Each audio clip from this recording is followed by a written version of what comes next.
MS પેઇન્ટમાં આજે આપણે 3D design દોરીશું, પરંતુ ડાયમંડ શેપનો ઉપયોગ કરીશું. તો સૌથી પહેલા આપણે ડાયમંડ શેપ ઉપર ક્લિક કરીશું અને એક લાઈન છે એ આવી રીતે દોરી લેશું.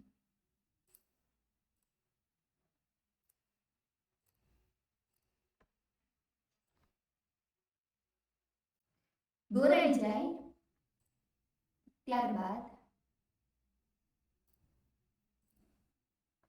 આપણે સિલેક્ટ ઉપર ક્લિક કરી લાઈન શેપ ઉપર ક્લિક કરી અને એક લાઈન દોરી લેશું. અંદરની જે લાઈન છે એ સાવ પતલી દોરવાની રહેશે. જો સરખી ન દોરાતી હોય તો કીબોર્ડમાં શિફ્ટ કી દબાવવાની રહેશે. હવે જે આ પહેલો કલર છે ગ્રે કલર, ત્યાં ક્લિક આપીશું અને એડિટ કલરમાં જશું. આ જે ગ્રે કલર છે એને આપણે થોડો ઘાટો લઈએ.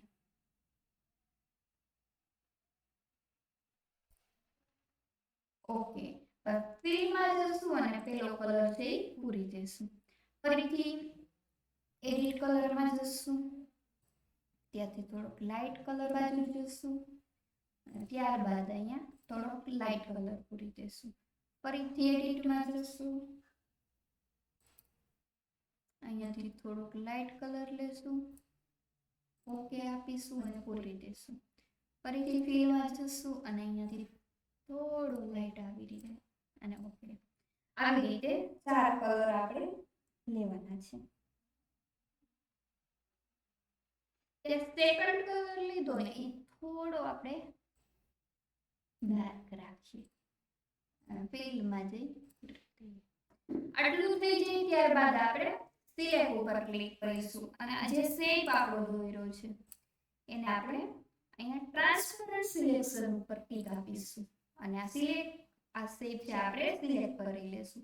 સિલેક્ટ થઈ જાય ત્યારબાદ અહીંયા બાજુમાં આવી રીતે મૂકીશું.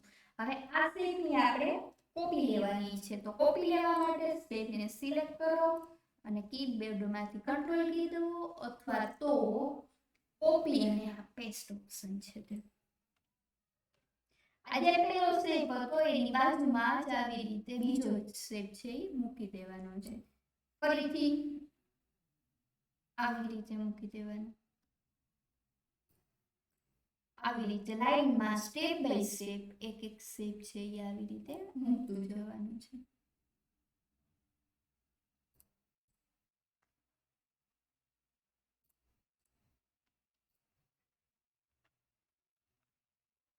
આટલું થઈ જાય ત્યારબાદ આખાને સિલેક્ટ કરી લેવાનું.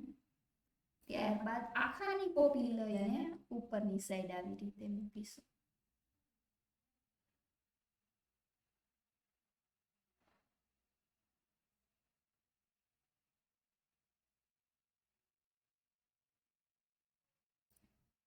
ફરીથી આખાની કોપી લઈ અને ફરીથી ઉપરની સાઈડ જશું અને એક સ્ટેપ છે એ આ સાઈડ આપણે ડાઉન જશું.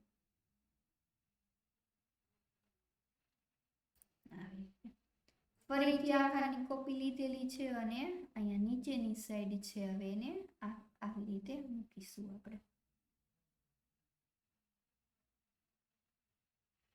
ઉપર નીચે જોઈ લેવાનું આખું ક્લિયર ચોખ્ઠું થાય છે કે નહીં.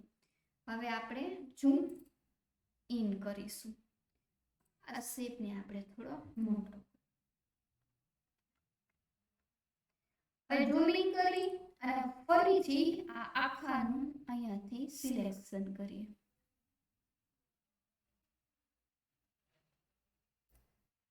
કોપી લઈએ.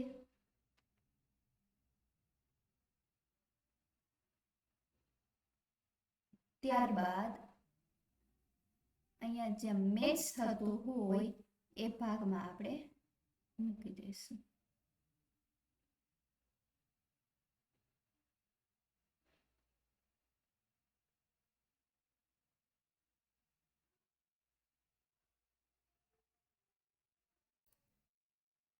થઈ ગયો મેચ. ત્યારબાદ ફરીથી આટલી કોપી લેવાની, સિલેક્ટ લઈ લેવાનું અને જમણી બાજુએ જઈએ.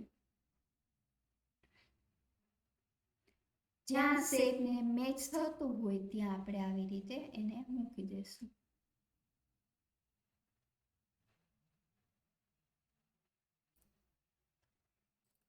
ફરીથી આખો શેપ છે એને કોપી લઈ લઈએ.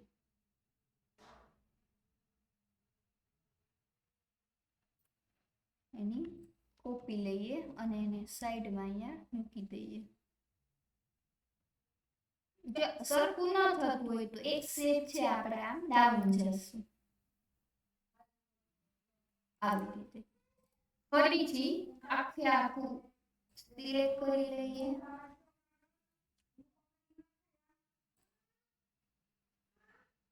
અને નેક્સ્ટ સ્ટેપમાં પણ આવી રીતે કોપી લેશું.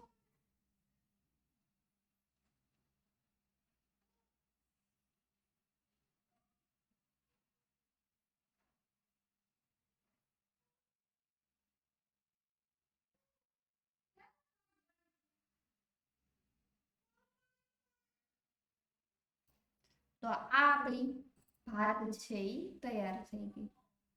આટલું સિલેક્ટ કરી લઈએ